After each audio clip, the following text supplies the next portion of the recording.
Hey there, night owl. You're not alone. I see you, scrolling before bed, chasing one more story to tuck your thoughts in for the night. Welcome to Whispers of Minerva, where history doesn't sleep, and neither do your questions.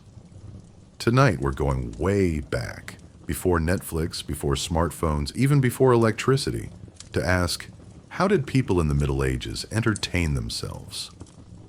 The answer: it's stranger, funnier, and far more beautiful than you expect. From fart jokes in churches to dancing around maypoles, from whispering in candlelit taverns to singing with strangers under a Yule log glow, they didn't just survive, they celebrated. But before we dive in, I want to know something. What country are you watching from? And more importantly, what time is it right now where you are? Drop it in the comments. I bet someone's watching from a castle-sized time zone away. Get comfy, maybe dim the lights. Because tonight you're about to discover that medieval joy was messy, musical, and mischievously human. Let's begin. We picture medieval peasants as grim, overworked figures, heads bowed under the weight of feudal oppression.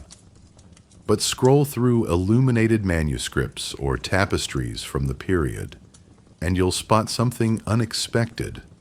People grinning while dancing, crowds laughing at performances, revelers tipping back ale. The margins of religious texts even contain doodles of monks pulling funny faces. Hardly the dour existence we imagine. Modern films love showing the Middle Ages as a joyless slog, but records tell a different story. In 1392, London officials banned football, not because it was boring, but because players kept breaking each other's legs in the streets.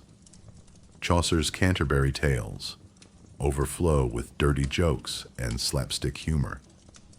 The very fact that authorities kept passing laws against gambling, rowdy taverns, and suggestive dances proves people were having too much fun for someone's liking. Take the Luttrell Salters illustrations. Peasant women dance in circles wearing dumb grin masks. Jugglers perform for children. Couples play kiss-chase games. These aren't scenes choreographed for nobility. They show ordinary folk cutting loose during the 90-plus feast days that dotted the church calendar. When life gave you plague, famine, and backbreaking labor, you squeezed every drop of joy from holidays. That scarcity amplified celebration. After storing grain all summer, harvest festivals felt earned. When winter left you housebound for months, the first spring maypole dance became euphoric. Even liturgical ceremonies turned raucous. During the Feast of Fools, low-ranking clergy wore donkey ears and sang obscene hymns while congregants laughed. The church sanctioned these outlets precisely because they prevented rebellion. Authorities walked a tightrope. Bishops denounced dice games, but couldn't stop their flocks from carving cube-shaped bones. Town councils fined tavern owners for serving after curfew, then looked the other way when merchants needed places to negotiate deals. One 14th century sermon complained that people loved Miracles plays full of trifles and falsehoods more than Mass. Recreation wasn't just tolerated, it was strategically managed tension release. Consider Shrovetide carnivals before Lent. For 3 days, villages transformed. Animosity toward landlords dissolved as everyone gorged on pancakes. Young men erected makeshift theaters to parody local officials. In Germany, costumed mobs dragged plows through manure before selling the mess to wealthy homes as fertilizer pranks. These weren't indiscriminate riots, but structured safety valves letting steam blow off within bounds. We know this worked because when authorities clamped down too hard, unrest followed. In 1445, Bishop Spalding banned dancing in churchyards, only to find parishioners rioted until he reversed the decision. Medieval people didn't meekly accept misery. They carved out laughter where they could, often under the very noses of those who disapproved. Records from Durham Monastery show monks budgeting for recreation wine alongside prayer books. Royal accounts reveal kings losing small fortunes, betting on chess. Even devout Marjorie Kemp, who wept herself into religious ecstasies, describes singing and dancing with townsfolk before her conversion. Joy wasn't the exception in medieval life. It was the stubborn weed growing through the cobblestones of hardship. The next time someone claims medieval existence was unrelenting drudgery, remember the drinking songs scribbled in alehouse ledgers. Picture traveling performers who could reduce crowds to hysterics with a well-timed fart joke. Imagine villagers rolling doubled over as the local blacksmith drunkenly reenacted the mayor's speech. However austere the circumstances, people still found ways to laugh, often at the very forces trying to keep them serious. Picture this. You're walking through a 14th century village on festival day. A greased pig squeals between your legs while drunk neighbors pelt each other with eggs. Someone's donkey wears the priest's vestments. Over by the tavern, a group of laborers crowns their youngest member, king for the day, using a chamber pot as a crown. This wasn't some lawless uprising, just your average medieval holiday celebration. Far from the solemn church processions we imagine, medieval festivals were raucous, messy affairs that blurred social lines. Take the Feast of Fools each January. Apprentice clerks dressed as bishops led donkey processions into church. Low-ranking clergy sang obscene versions of hymns, while congregations laughed until they cried. In France, mock sermons featured fart jokes instead of scripture. For one day, the rigid pecking order flipped, and everyone played along. Authorities hated these celebrations for the same reason people loved them. Town councils passed endless ordinances trying to ban things like midnight bonfires or costume masks. A 15th century London law specifically prohibited disguising with painted visors in streets after dark. Church records complain about festivals where people danced naked through graveyards or staged fake baptisms for farm animals. The rules kept coming because no one followed them. May Day brought its own kind of controlled chaos. Villagers cut down whole trees to erect maypoles taller than the church steeple.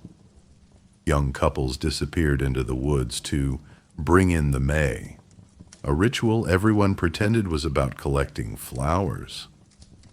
In Germany, men staged mock battles where they whipped each other with willow branches. These weren't just parties. They were pressure valves for societies where most people never traveled more than 10 miles from home. The church had a complicated relationship with these traditions. Priests knew pagan fertility rites when they saw them, that maypole wasn't just a decoration, but they also recognized people needed outlets.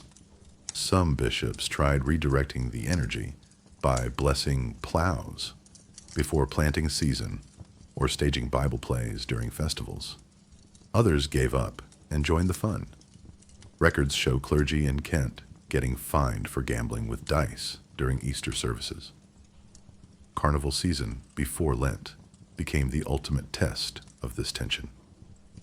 For 3 days in February, normal rules suspended. Peasants dressed as kings demanded tribute from merchants. Women hit men with sticks for their sins without consequences. Strasbourg's Bakers' Guild once built a float showing devils roasting greedy politicians in hell. The messages weren't subtle. These weren't just games, but social commentary in disguise. What's surprising is how organized the chaos was. Villages saved special festival funds all year. Guilds planned theatrical performances months in advance. In Provence, they elected abbots of misrule to oversee celebrations, proving even rebellion had bureaucracy. The planning made these events predictable safety valves rather than actual threats to power. As long as the pig run stayed contained to certain streets and the mockery didn't name names, authorities mostly looked the other way. Modern historians find proof of these festivals in unexpected places.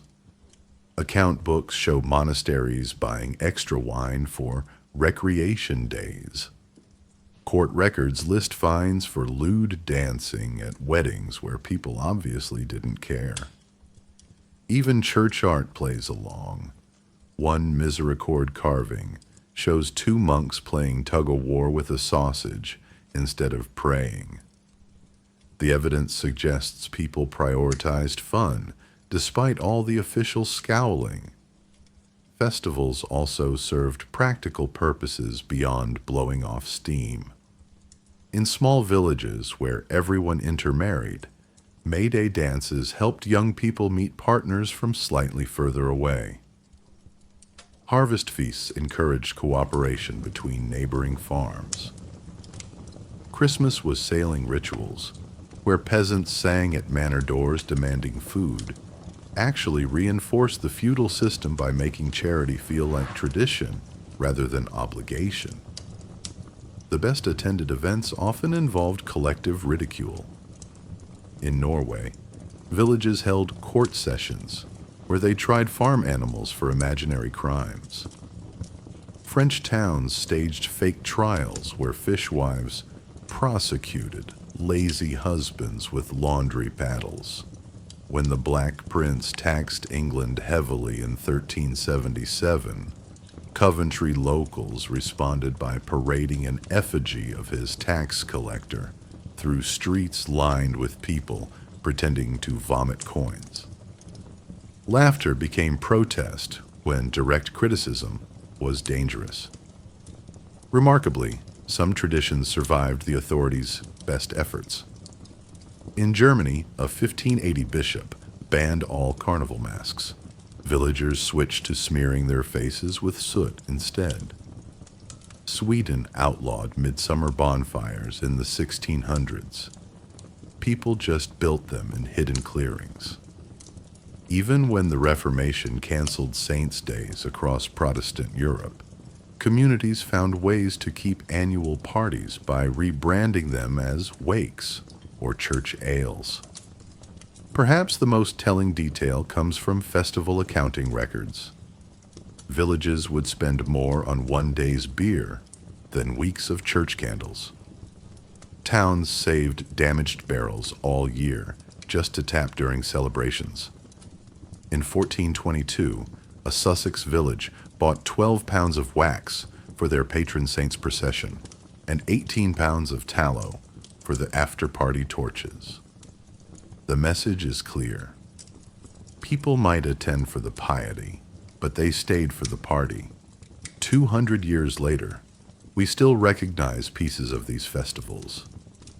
Christmas pantomimes keep the role reversal spirit alive. April Fool's Day carries the mockery tradition. Halloween costumes let us try on different identities briefly. The medieval world understood something we often forget, that societies need designated moments where normal rules bend, if only so everyone agrees to follow them again tomorrow. Their solution? Greased pigs in the streets, chamber pot crowns, and just enough controlled chaos to make Monday's plowing tolerable. Step into a 14th century tavern and you'd recognize the scene immediately. The smell of spilled ale soaked into dirt floors, the sticky benches crammed with laborers still in work clothes, the way voices get louder with each round. These weren't sophisticated establishments. Your drink might contain bits of the barrel it was stored in, and the tankard you borrowed probably hadn't been properly washed since the last festival. But after 12 hours harvesting barley or hammering horseshoes, that first sip of cheap ale tasted better than anything a nobleman's cellar could offer. Town officials hated these places, but couldn't shut them down. Taverns popped up everywhere, in cellars below bakeries and spare rooms of weavers' houses, even in abandoned church buildings. London had one drinking spot for every 40 residents by 1300. The church preached against them while quietly collecting rent from tavern keepers. A bishop might condemn drunkenness on Sunday morning, then send his agent to collect the alehouse tithe on Monday. This hypocrisy wasn't lost on drinkers who happily ignored both the sermons and the people giving them. Drinking games provided structure to the revelry. One popular contest involved hanging leather tankards from the ceiling on strings. Competitors had to catch them in their teeth without using hands. Others played shove groat, where they slid coins down a wet table, trying to land closest to the edge. Losers bought rounds, which guaranteed the games got sloppier as the night progressed. Some taverns kept tally sticks behind the counter to track regulars' debts, carving notches for each drink owed until payday. The dice rolling in corners weren't your modern plastic cubes. Players used knuckle bones from sheep, with two sides rounded by nature to make the roll unpredictable. Archaeologists find these bones polished smooth from years of handling in places like Norwich, where textile workers gambled away entire weeks' wages sometimes. Cheaters modified the bones. One 14th century set, discovered in York, had lead secretly inserted to weight certain numbers. The owner likely faced worse punishment from angry neighbors than any court would impose for such trickery. Music happened spontaneously when someone brought a pipe or gittern. Drinking songs followed simple, repetitive structures, so even the drunkest patron could join the chorus. Ballads about outlaws like Robin Hood were tavern favorites. Stories where the little guy won against corrupt sheriffs and greedy landlords. When no instruments were handy, people slapped rhythms on tabletops or passed around a Lord of Misrule cup that forced whoever held it to sing solo or pay a forfeit. Storytellers could earn free drinks by spinning tales between rounds. The best ones adapted their material based on the crowd, embellishing battle scenes for soldiers, adding raunchy details for merchants. Local gossip got woven into familiar plots, so a hero might suddenly resemble the village blacksmith, while the villain sounded suspiciously like the tax collector. Listeners threw nutshells or crusts at predictable moments, but leaned forward silently during the good parts. Tavern keepers walked a fine line. They needed rowdiness to draw customers, but too much meant shattered crockery and constables knocking. Smart ones kept certain items behind the bar. Wooden mugs replaced breakable ceramic ones as the night wore on, and cheap rushlights instead of expensive candles illuminated later hours. Some maintained quiet rooms where travelers or women could sit apart from the main revelry. Others encouraged singing precisely because it reduced brawling. The ale itself was weaker than modern beer, about as alcoholic as kombucha. People drank it all day because water safety was questionable. The fermentation process made it safer than well water. But tavern versions were notoriously inconsistent. One batch might taste like barley, while the next resembled ditch water with a disturbing foam.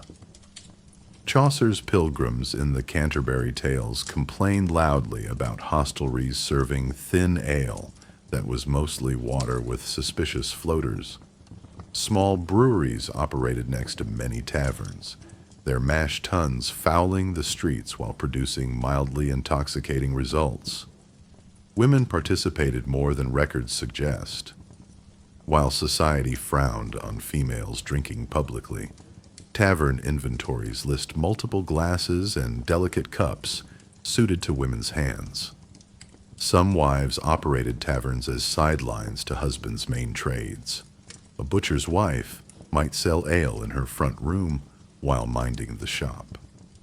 Court records show women being fined for serving during prohibited hours, right alongside male tavern keepers.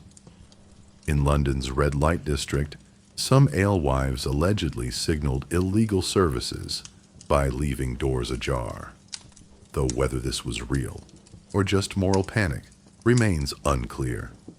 What kept drawing people back wasn't just the alcohol. For serfs bound to land or apprentices locked into decade-long contracts, the tavern offered rare control. You chose when to leave. You picked your companions. However briefly, your tankard was your kingdom. Some taverns even encouraged regulars to carve initials or personal marks into beams, physical claims to space in a world where most people owned nothing. Interesting how similar this feels to today's pub culture, despite 8 centuries in between. The same impulses drive us, craving community after isolation, needing laughter amid struggles, seeking small rituals to punctuate the grind. Only now we pay $12 for craft cocktails instead of pennies for ale that might give you diarrhea tomorrow. Maybe some things really don't change. Imagine your favorite song disappearing the moment the singer stopped singing. No Spotify playlists, no sheet music backup, just one person's memory keeping the melody alive. That was music in the Middle Ages. A minstrel could walk into a village with 20 epic ballads in his head and leave with 30, picking up new tunes at every stop like a human USB drive. These traveling performers were the original algorithm, curating playlists based on what audiences wanted to hear. A good minstrel might know hundreds of songs by heart, love ballads for noble ladies, drinking songs for tavern crowds, bawdy jingles for harvest festivals. Their repertoires crossed borders faster than news, making them medieval influencers centuries before social media. One 13th century church complaint grumbles about secular songs, infecting pious communities like earworms no one could shake. Music didn't just entertain, it made work bearable. Field hands sang call and response harvest songs to synchronize scythe swings. The lead singer shouted a line. The crew answered while swinging in unison. This wasn't artsy pretension. It kept workers from slicing each other's ankles. Sailors hauled ropes to sea shanties with the same practical rhythm.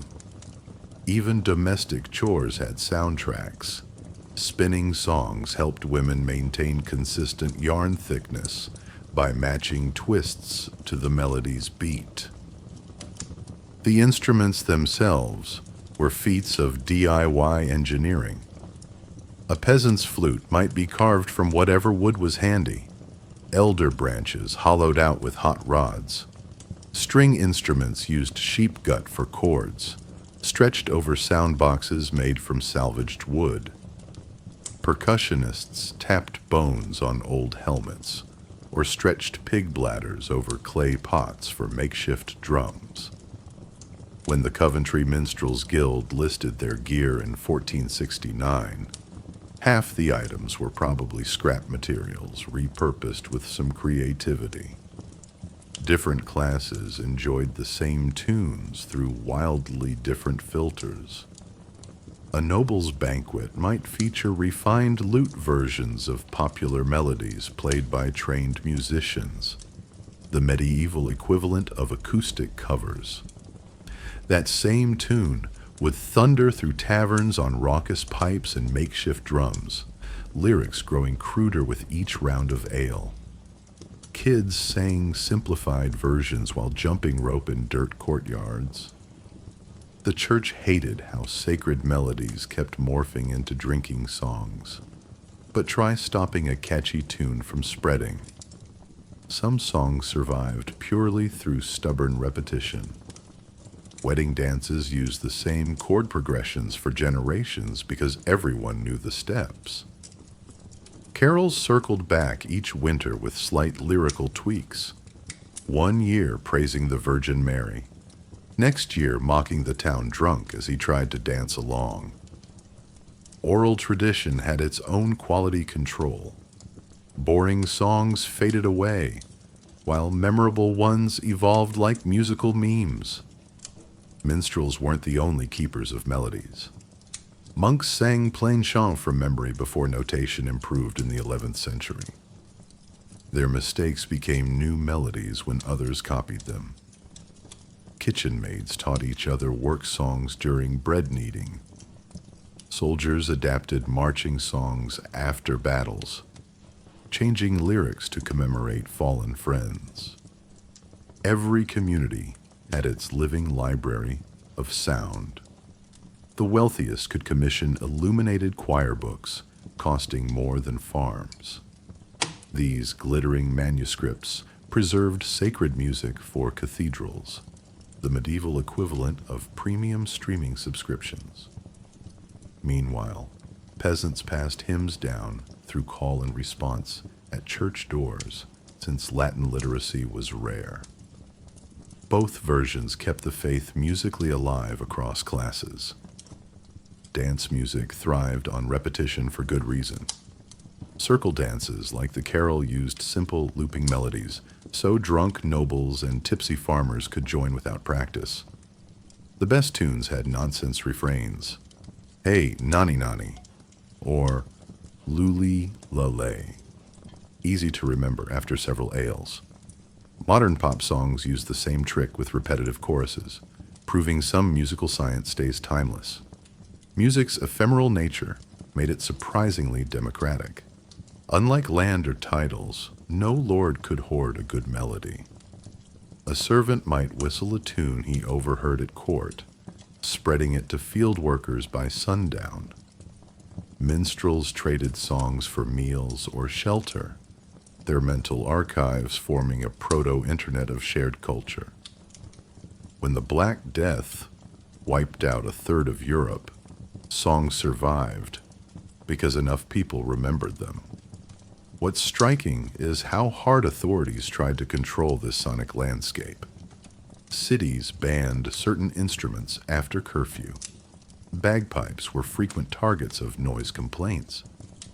Church councils condemned dishonest songs that corrupted youth, usually ones about lovers meeting in meadows.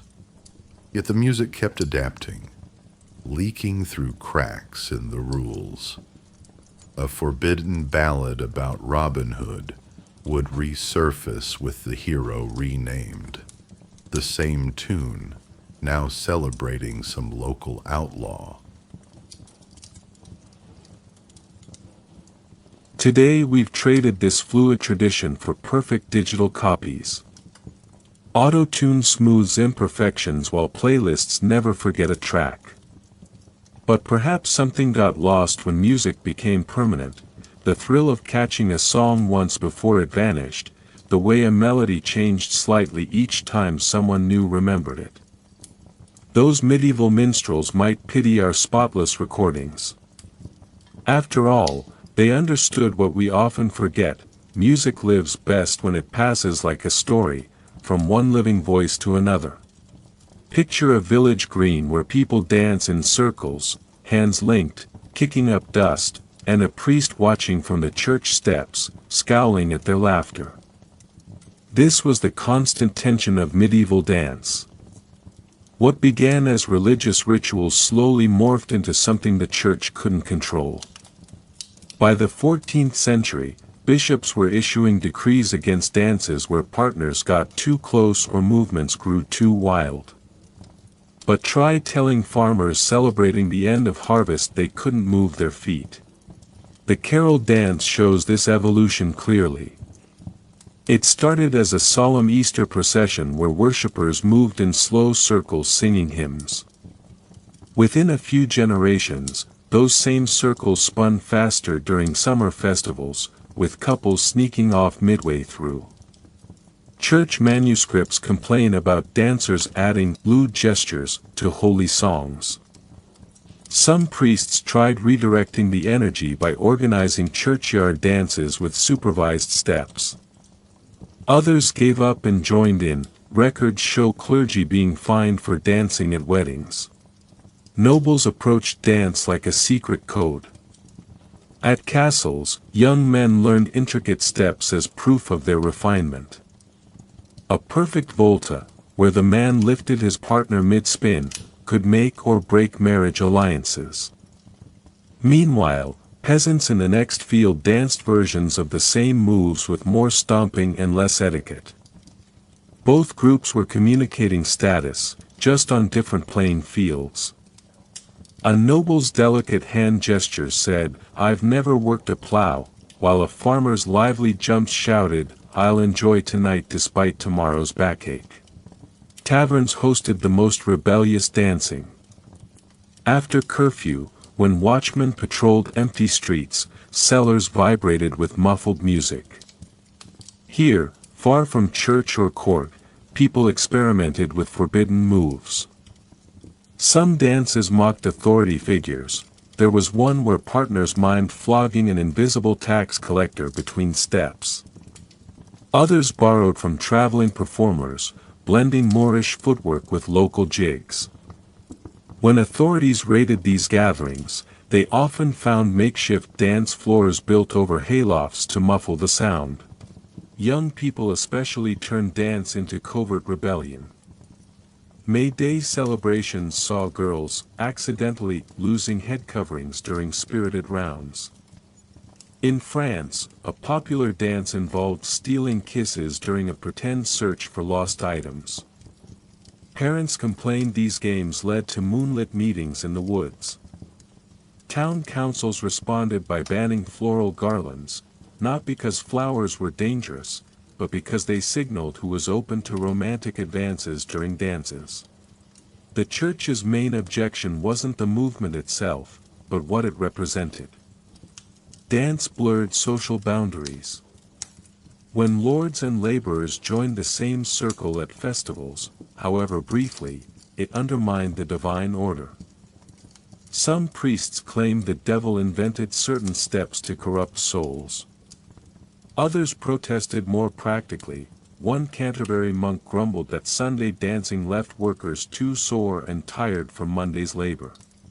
Still, people found loopholes.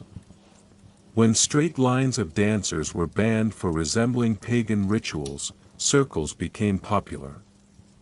When close contact between partners drew fines, groups invented moves where handkerchiefs kept hands apart. In some towns, enterprising dancers hired lookouts to warn of approaching clergy. Strasbourg's underground dance scene became so bold they decorated their secret venues with stolen church tapestries. The most ironic crackdowns happened during plagues. Towns struggling with sickness often banned dancing, blaming it for God's wrath. Survivors responded by dancing even harder once bans lifted. After the Black Death, Europe saw an explosion of new dance styles. Perhaps facing mortality made people determined to move while they still could. We know about these dances through unlikely sources. Court records preserve complaints about unchaste movements. Tax rolls list fines paid by dance hosts. Even armor designs hint at trends. Some 15th century leg guards became more flexible specifically so nobles could show off complicated steps at parties. What's fascinating is how dance reflected larger societal shifts. When peasant revolts spread in the 1300s, so did dances with mock battle elements. As cities grew wealthier, middle-class dance manuals appeared alongside noble ones. By the late Middle Ages, some guilds hired dance instructors for their apprentices, not just for fun, but because knowing proper steps helped climb the social ladder.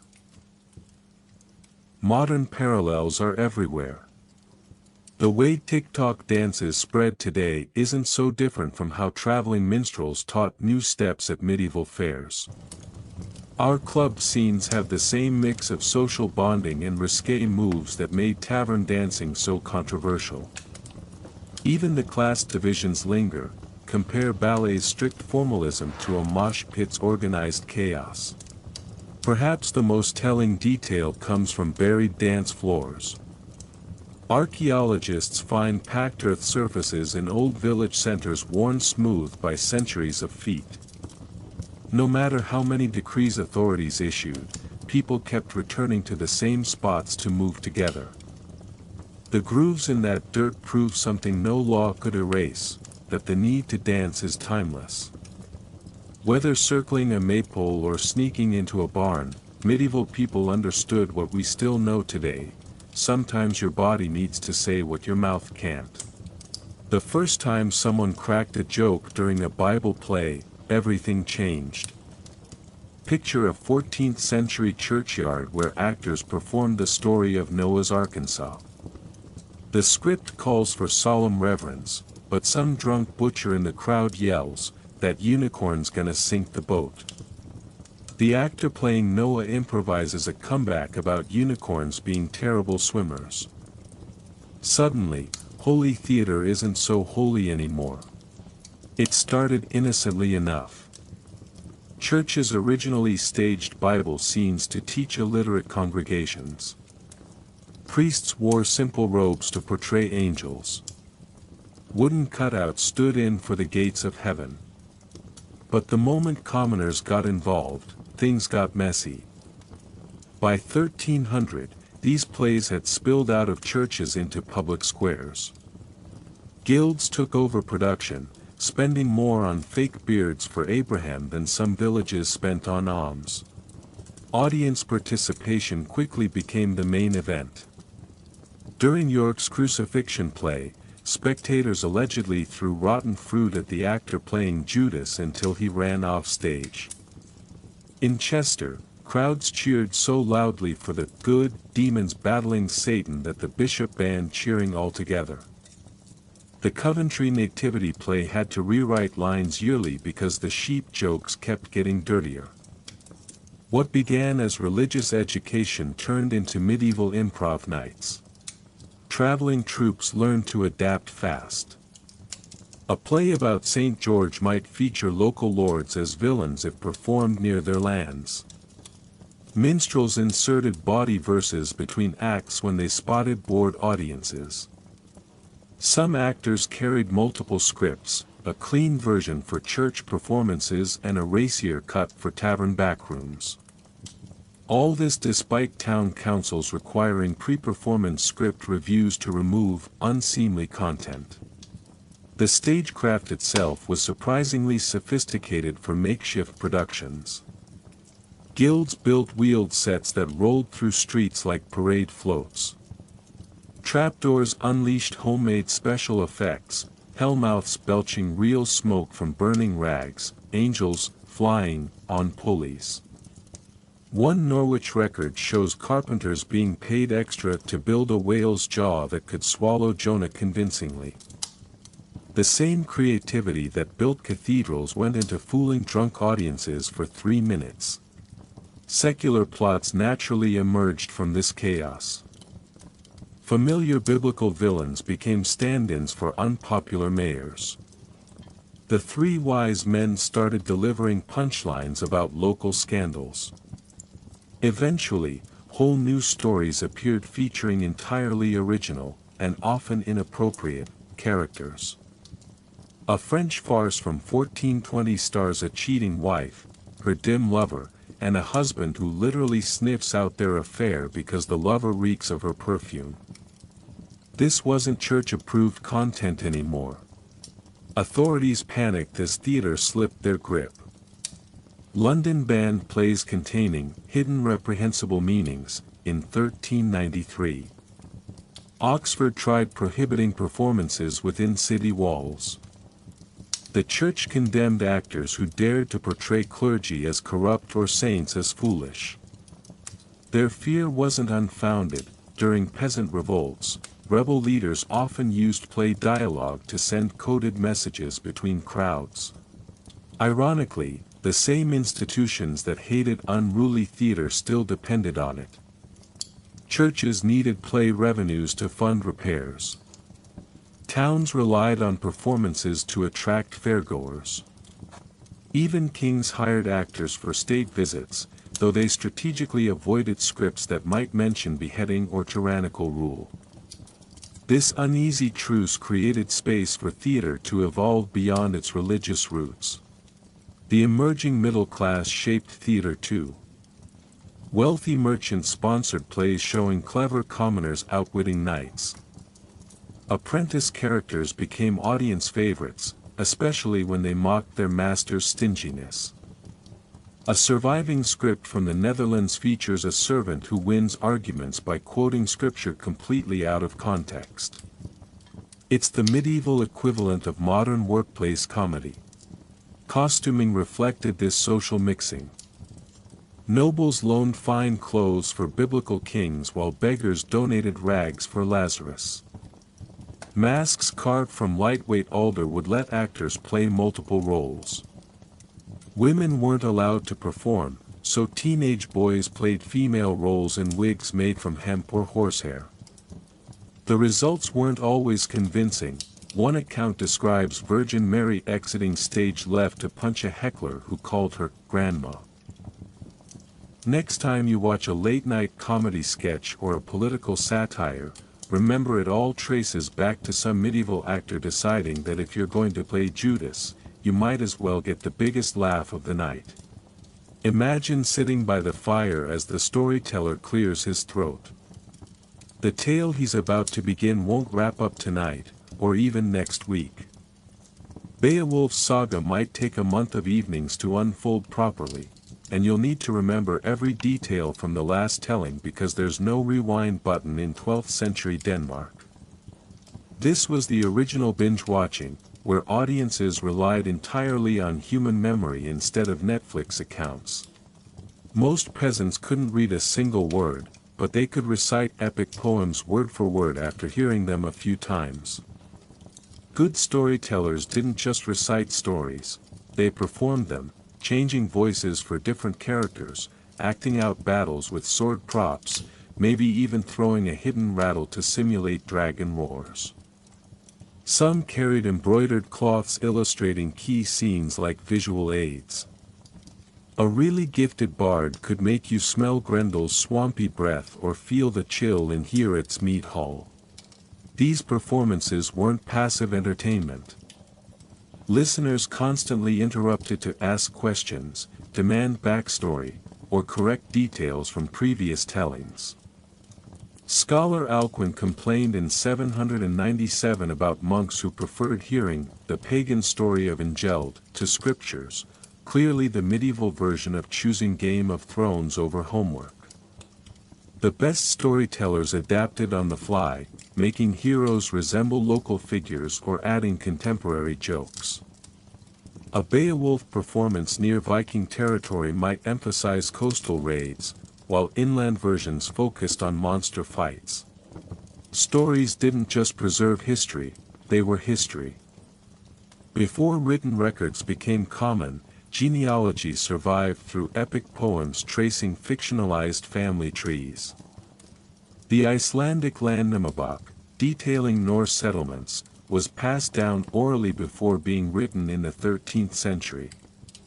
Courts kept professional rememberers called chroniclers, who memorized laws, treaties, and important events in poetic form.